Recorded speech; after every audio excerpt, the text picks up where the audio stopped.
Hello guys, welcome back to our channel. Episode ആരംഭിക്കുമ്പോൾ കാണിക്കുന്നത് പല്ലവിയാണ്. Vipin sir Paru പറയുന്നത് എന്തും കണ്ണടച്ച് വിശ്വസിക്കുകയാണ്. വിപിൻ സാറിനെ എങ്ങനെ ഒന്ന് പറഞ്ഞു മനസ്സിലാക്കുക എന്നൊക്കെ ആലോചിക്കുകയാണ് പല്ലവി. അതേസമയം ഗാർഗി അങ്ങോട്ടേക്ക് വരികയാണ്. എന്താ പല്ലവി, എന്താ നീ ആലോചിക്കുന്നത്? നിനക്കെന്തെങ്കിലും പറയാനുണ്ടെങ്കിൽ പറഞ്ഞു, കേൾക്കാൻ ഞാൻ തയ്യാറാണെന്നും ഗാർഗി പറയുന്നു. വിപിൻ സാറിന് എന്നോട് ഒരു സ്നേഹവുമില്ല ഗാർഗി. അതെന്തു പറ്റി? നിങ്ങൾ തമ്മിലുള്ള പ്രശ്നങ്ങളെല്ലാം തീർന്ന് വിപിൻ നിന്നെ സ്നേഹിക്കാൻ തുടങ്ങിയതല്ലേ? അത് പിന്നെ ഞങ്ങൾക്കാദ്യം കുഞ്ഞുണ്ടാകണമെന്ന് ഞാനൊരു ചെറിയ വാശി പിടിച്ചു. എന്താണെങ്കിലും ഗാർഗിക്ക് കുട്ടികൾ ഉണ്ടാകാൻ പോകുന്നില്ല. പിന്നെ പൂജയും അതും ഇതുമൊക്കെ നടക്കുന്ന ചേച്ചിക്കും കുഞ്ഞുണ്ടാകാൻ പോകുന്നില്ല. പിന്നെയുള്ളത് ഞങ്ങളല്ലേ. ഞാൻ പറയുന്നതൊന്നും വിപിൻ സാറിൻ്റെ തലയിലേക്ക് കയറുന്നില്ല. വിപിൻ സാറ് പറയുന്നത് നിങ്ങൾക്ക് എല്ലാവർക്കും കുട്ടികളായിട്ട് ഞങ്ങൾക്ക് കുട്ടികൾ മതിയെന്നാ. അതിൻ്റെയൊക്കെ ഇടയ്ക്കോ പാർവതി കുത്തിത്തിരിപ്പുമായിട്ട് വന്നിരിക്കുകയാണ്. എൻ്റെ സമയം ശരിയല്ലെന്നും അതുകൊണ്ട് ഇപ്പോൾ ശാന്തി മുഹൂർത്തം നടത്താൻ പാടില്ലെന്നുമാ പാർവതി പറയുന്നത്. അതൊക്കെ അവളുടെ അടവാണ്. ആദ്യം അവൾക്ക് കുട്ടികൾ ഉണ്ടാകാൻ വേണ്ടി അവൾ ഉപയോഗിച്ച തന്ത്രമാണതെന്നും പല്ലവി പറയുന്നു. പല്ലവി, ഇത്രയും നേരം നീ പറയട്ടെ എന്ന് കരുതിയാ ഞാൻ മിണ്ടാതിരുന്നത്. നിന്റെ ചേച്ചി അങ്ങനെ പറഞ്ഞിട്ടുണ്ടെങ്കിലേ അതിൻ്റെ പിന്നിൽ എന്തെങ്കിലും കാര്യമായ കാരണം തന്നെ ഉണ്ടാകും. പിന്നെ എൻ്റെയും വിനയുടെയും കാര്യം. വിനയ്ക്ക് എത്രയും പെട്ടെന്നൊരു കുഞ്ഞിനെ നൽകണമെന്ന് തന്നെയാ എൻ്റെയും ആഗ്രഹം. കുഞ്ഞുങ്ങള് ദൈവത്തിൻ്റെ വരദാനമല്ലേ. ആർക്ക് വേണമെങ്കിലും എപ്പോൾ വേണമെങ്കിലും ജനിക്കാം. അതേപോലെ തന്നെയാ പാർവതിയുടെയും വിശാൽ ബ്രോയുടെയും കാര്യവും. അതുകൊണ്ട് അനാവശ്യ ചിന്തകളെല്ലാം ഒഴിവാക്കിയിട്ട് വിപിനെ എങ്ങനെയെങ്കിലും സ്നേഹിച്ച് വശത്താക്കാൻ നോക്കുന്നീ. അത്രയും പറഞ്ഞുകൊണ്ട് ഗാർഗി അകത്തേക്ക് പോകുമ്പോൾ ഗാർഗി പറഞ്ഞതിനെക്കുറിച്ച് ആലോചിക്കുകയാണ് പല്ലവി. പിന്നീട് കാണിക്കുന്നത് പ്രഭാവതിയെയും വിനയെയുമാണ്. വിനയ്, നിനക്കോ വിപിനോ ആദ്യം കുഞ്ഞുങ്ങളുണ്ടായാൽ തന്നെ സ്വത്തിൻ്റെ 3/4 ഭാഗവും നമ്മളിലേക്ക് വന്നു ചേരും. ഞാനും റിയയും അതിനുവേണ്ടി പരിശ്രമിക്കുന്നുണ്ടമ്മയെന്ന് വിനയ് പറയുമ്പോൾ പ്രഭാവതി പറയുകയാണ്, എടാ ബോധമില്ലാത്തവനെ, നിനക്കും റിയയ്ക്കും കുഞ്ഞുണ്ടായിട്ട് എന്താ കാര്യം? റിയയില് നിനക്കൊരു കുഞ്ഞുണ്ടായാലേ ആ കുഞ്ഞിന് ഇവിടുത്തെ യാതൊരുവിധ സ്വത്തുക്കളും ലഭിക്കാനേ പോകുന്നില്ല. നിയമപരമായി ഗാർഗിയാണ് നിന്റെ ഭാര്യ. എന്താണെങ്കിലും വിനയ്, എനിക്കിപ്പോൾ നിന്നിൽ ഒരു പ്രതീക്ഷയുമില്ല.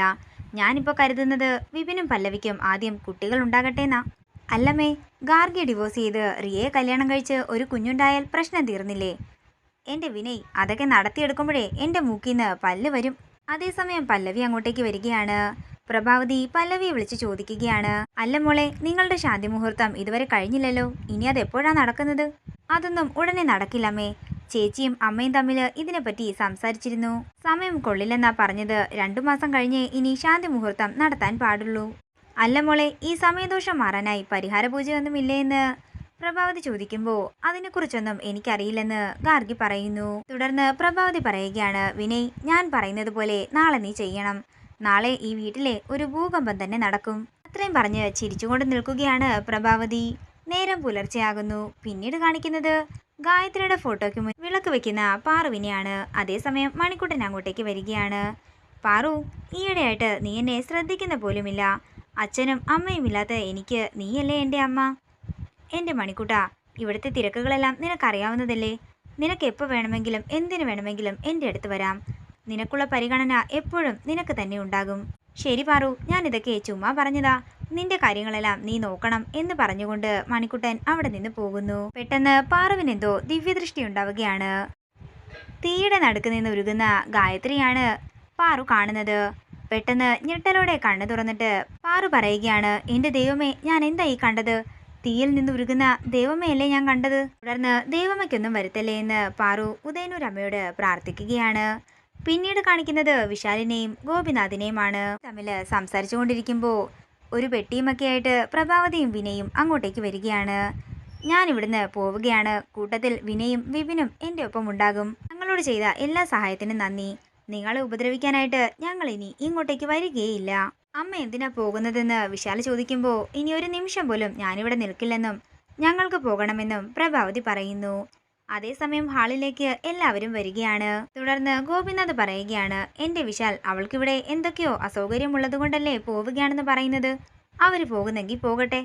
അച്ഛൻ ഇതെന്താ പറയുന്നത്? എരുതിയിൽ എണ്ണ ഒഴിക്കാൻ നോക്കുകയാണോ അച്ഛൻ? തുടർന്ന് വിശാലും സുശീലയും മാറി മാറി പ്രശ്നം എന്താണെന്ന് ചോദിക്കുകയാണ്. എന്താ അമ്മേ പ്രശ്നമെന്ന് പാറു ചോദിക്കുമ്പോൾ പ്രഭാവതി പറയുകയാണ്, ഇവളാണ് ഈ വീട്ടിലെ പ്രശ്നം. പല്ലവിയും വിപിനെയും ശല്യപ്പെടുത്തിക്കൊണ്ടിരിക്കുകയാണ്. ഇവള് കാരണം അവർക്ക് ഐക്യത്തോടെ ജീവിക്കാനേ സാധിക്കുന്നില്ല. കല്യാണം കഴിഞ്ഞിട്ട് 6 മാസമായി. ഇതുവരെ വിപിന്റെയും പല്ലവിയുടെയും ശാന്തി മുഹൂർത്തം കഴിഞ്ഞിട്ടില്ല. ഒടുവിൽ ശാന്തി മുഹൂർത്തം കുറിക്കാൻ വേണ്ടിയിട്ട് പല്ലവി അവളുടെ അമ്മയെ വിളിച്ചപ്പോ പാർവതി അവിടെയും കുത്തിത്തിരിപ്പുണ്ടാക്കി. 2 മാസത്തിന് ശേഷം മാത്രമേ ശാന്തി മുഹൂർത്തം നടത്താൻ പാടൂ എന്നാ ഇവള് പറയുന്നത്. എന്താ പാർവതി ഞാൻ ഈ കേൾക്കുന്നത് ശരിയാണോ എന്ന് വിശാല ചോദിക്കുമ്പോൾ മിണ്ടാതെ അംബിക പറഞ്ഞ കാര്യങ്ങളെല്ലാം ആലോചിക്കുകയാണ് പാർവതി.